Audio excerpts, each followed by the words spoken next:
ప్రచురించడం జరిగింది.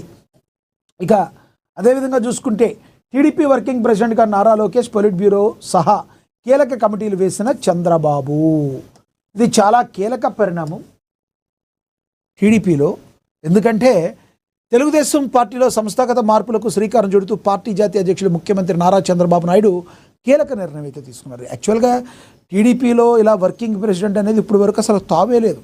గతంలో ఎన్టీ రామారావు గారు స్థాపించాక ఆయనే పార్టీ అధ్యక్షుడు, ఆయనే సీఎం.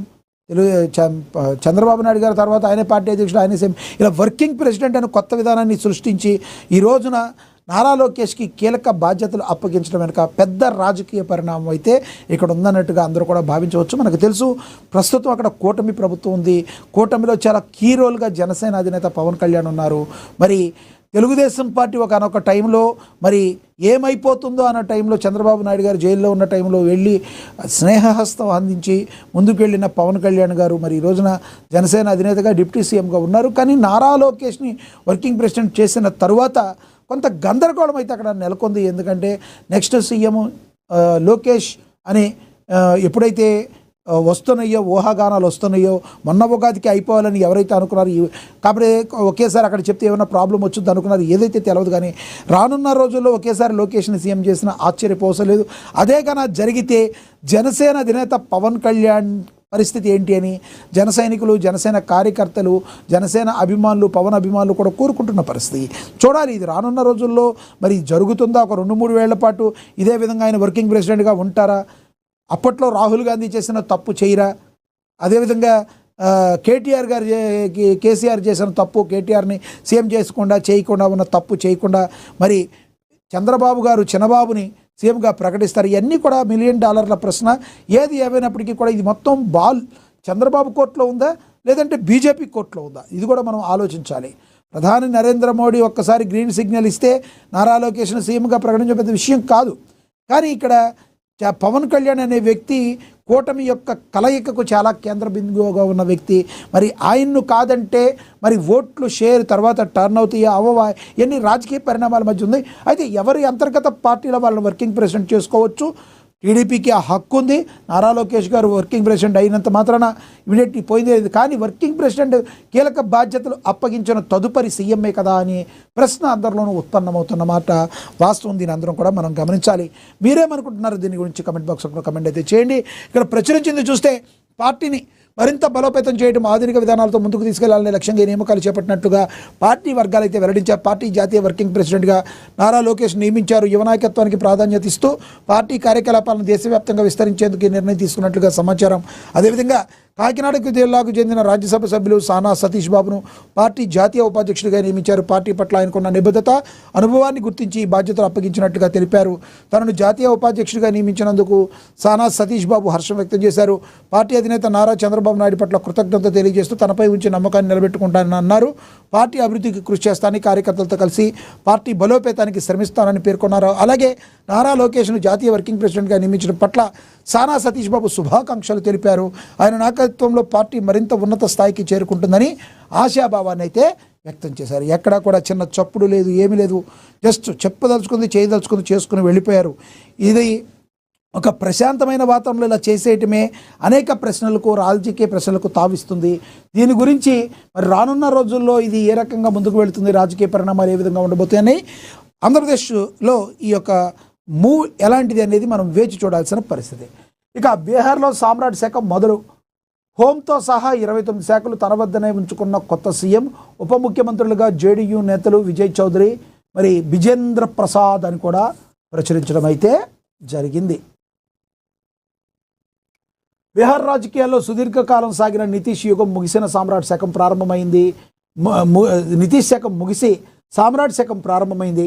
బీహార్ నూతన ముఖ్యమంత్రిగా బాధ్యతలు చేపట్టిన సామ్రాట్ చౌదరి పరిపాలనపై తన పట్టును చాటుకుంటూ అత్యంత కీలకమైన హోంమంత్రిత్వ శాఖతో పాటుగా మొత్తంగా 29 శాఖలను తన వద్దనే ఉంచుకున్నారు. బుధవారం ముఖ్యమంత్రి ప్రమాణ స్వీకార కార్యక్రమం అనంతరం మంత్రులకు శాఖలు కేటాయిస్తూ కేబినెట్ సచివాలయ విభాగం అధికారిక ప్రకటన విడుదల చేస్తుంది. ఈ కొత్త ప్రభుత్వంలో జేడీయూ నేతలకు ఉప ముఖ్యమంత్రి పదవులు దక్కాయి. విజయ్ కుమార్ చౌదరి, విజేంద్ర ప్రసాద్ యాదవ్ ఉప ముఖ్యమంత్రులుగా నియమితులైన కీలక బాధ్యతలను స్వీకరించారు. అన్ని కీలక శాఖలపై సీఎం సామ్రాట్ పట్టు అట్టు పెట్టుకున్నారు. దీనిలో ప్రధానంగా ముఖ్యమంత్రి సామ్రాట్ చౌదరి ప్రస్తుతం హోం, విజిలెన్స్, రెవెన్యూ, భూ సంస్కరణలు, ఆరోగ్యం వంటి అత్యంత ప్రాధాన్యత కలిగిన శాఖలను తన వద్దనే ఉంచుకున్నారు. దీని ద్వారా రాష్ట్ర భద్రత, పోలీస్ పరిపాలన మరియు చట్ట వ్యవస్థపైన ఆయనకు పూర్తి స్థాయి పట్టు ఏర్పడింది. వీటితో పాటు వ్యవసాయం, పరిశ్రమలు, పంచాయతీరాజ్, కార్మిక వనరులు, విపత్తు నిర్వహణ వంటి మొత్తంగా 29 శాఖలను ఆయన స్వయంగా పర్యవేక్షిస్తున్నారు. ఇక ఏ మంత్రికి కేటాయించని ఇతర శాఖలు కూడా ముఖ్యమంత్రి పరిధిలోనే ఉంటాయని ప్రభుత్వం స్పష్టం చేసింది. ఈ భారీ స్థాయిలో శాఖలను తన వద్దనే ఉంచుకోవడం ద్వారా రాష్ట్రంలో కేంద్రీకృత పాలనకు ఆయన పునాదులు వేసినట్లుగా రాజకీయ విశ్లేషకులు అయితే భావిస్తున్నారు. ఇక డిప్యూటీ సీఎంలకు కీలక బాధ్యతలు, కూటమి సమతుల్యతను పాటిస్తూనే ఉప ముఖ్యమంత్రికి కీలక బాధ్యతను అప్పగించారు. సీనియర్ నేత విజయ్ కుమార్ చౌదరికి జలవనరులు, పార్లమెంటరీ వ్యవహారాలు, సమాచార మరియు ప్రజా సంబంధాల శాఖలతో సహాయం మొత్తంగా 10 శాఖలను కేటాయించారు. ఆయన గతంలో కూడా నితీష్ కుమార్ ప్రభుత్వంలో ఇవే బాధ్యతలను సమర్థవంతంగా నిర్వహించారు. ఇక బీజేపీ వ్యూహం చారిత్రాత్మక విజయం. 2025 అసెంబ్లీ ఎన్నికల్లో 89 సీట్లతో బీజేపీ ఏకైక పెద్ద పార్టీగా అవతరించింది. నితీష్ కుమార్ రాజ్యసభకి ఎన్నికై సీఎం పదవికి రాజీనామా చేయడంతో బీహార్ బీజేపీ స్వయంగా ప్రభుత్వాన్ని నడిపాలని దీర్ఘకాల వ్యూహం ఫలించింది. జేడీయూ నుంచి బీజేపీలో చేరిన సామ్రాట్ చౌదరి క్షేత్రీయ స్థాయిలో పార్టీని బలోపేతం చేయడంలో కీలక పాత్ర అయితే ఆయన పోషించారు. ఇది బీజేపీకి ఎప్పటి నుంచో ఉన్న కళ, తన కళను తాను సాకారం బీహార్లో చేసుకుంది అని మనం గమనించవచ్చు. ఇక సామాన్యుడికి పెట్రో వాత తప్పదా? ఎలక్షన్లు అయిపోయే వరకు పెరగకపోవచ్చు. ఒకసారి తమిళనాడు ఎలక్షన్స్ కూడా అయిపోయినాయి అంటే ఆ తర్వాత వడ్డన షురూ అయ్యే కార్యక్రమం అయితే దగ్గరలో ఉందని మనం అయితే అనుకోవచ్చు. ఎందుకంటే రోజుకు 1600 కోట్ల నష్టాల్లో చమురు సంస్థలు ఉన్నాయి.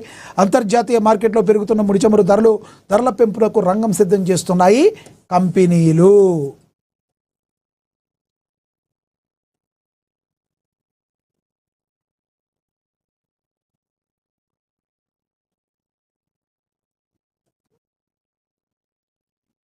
చూద్దాం ఎక్కడ ప్రచురించారో.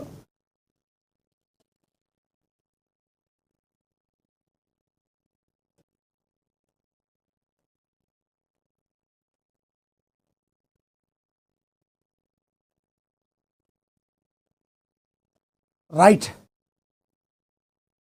తదుపరి చూద్దాం.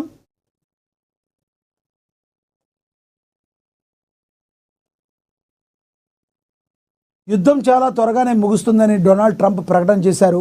తాము యుద్ధాన్ని ముగించిన వెంటనే ముడి చమురు ధరలు చాలా భారీగా తగ్గిపోతాయని అమెరికా అధ్యక్షుడు డొనాల్డ్ ట్రంప్ తెలిపారు.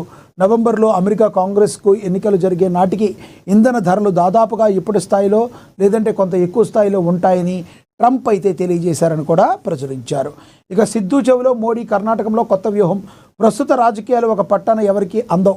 ఒకవైపు ఆధ్యాత్మికత, మరోవైపు కుంభకోణాల ఆరోపణలు, ఇంకోవైపు కుర్చీలాట. ఈ మూడింటిని కలయికగా దక్షిణ భారతం ఇప్పుడు రాజకీయ రణక్షేత్రంగా మారింది.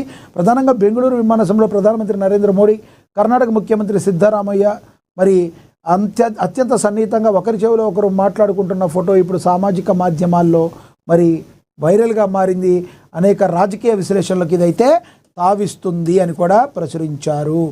ఇక వీరిద్దరి మధ్య నవ్వుల వెనుక నమ్మకం ఉందా లేక రాజకీయ చదరంగం ఉందా అని అందరిలో కూడా ప్రశ్న లేవనెత్తుతుంది. సమాఖ్య మర్యాద రాజకీయ వ్యూహమా లేదంటే ఆది చుంగనగిరి వేదికగా ఒక్కలిగ సమీకరణం అని కూడా ప్రచురించారు. కాంగ్రెస్ అంతర్గత పోరు, ఢిల్లీని చేరిన సెగలని కూడా దీని గురించి మాట్లాడటం అయితే జరిగింది. ఇక తదుపరి చూస్తే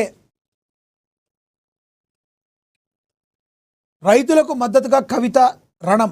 ఆర్డీఓ కార్యాలయం ముట్టడి, భూసేకరణ నిరసిస్తూ రైతులతో కలిసి బైఠాయింపు. పరిగిలో తీవ్ర ఉద్రిక్తత నెలకొంది. మనందరికీ తెలుసు, జాగృతి అధ్యక్షురాలు మరి వికారాబాద్ జిల్లా ఇండస్ట్రియల్ కారిడార్ పేరుతో ప్రభుత్వం చేపడుతున్న భూసేకరణ వ్యతిరేకంగా రైతుల పోరాటం ఉగ్ర రూపం దాల్చింది. బుధవారం పరిగి ప్రాంతంలో పోలీసులకు రైతులకు మధ్య జరిగిన తోపులాట్లో ఒక్కసారిగా రణరంగంగా మారింది. తన సారవంతమైన భూములను పరిశ్రమల కోసం వదులుకోవడానికి సిద్ధంగా లేమని గత కొన్ని రోజులుగా ఆందోళనకార బాట పట్టిన రైతులు మద్దతుగా తెలంగాణ జాగృతి అధ్యక్షురాలు కల్వకుంట్ల కవిత రంగంలోకి దిగడం ఉద్రిక్తత మరింత పెరిగింది.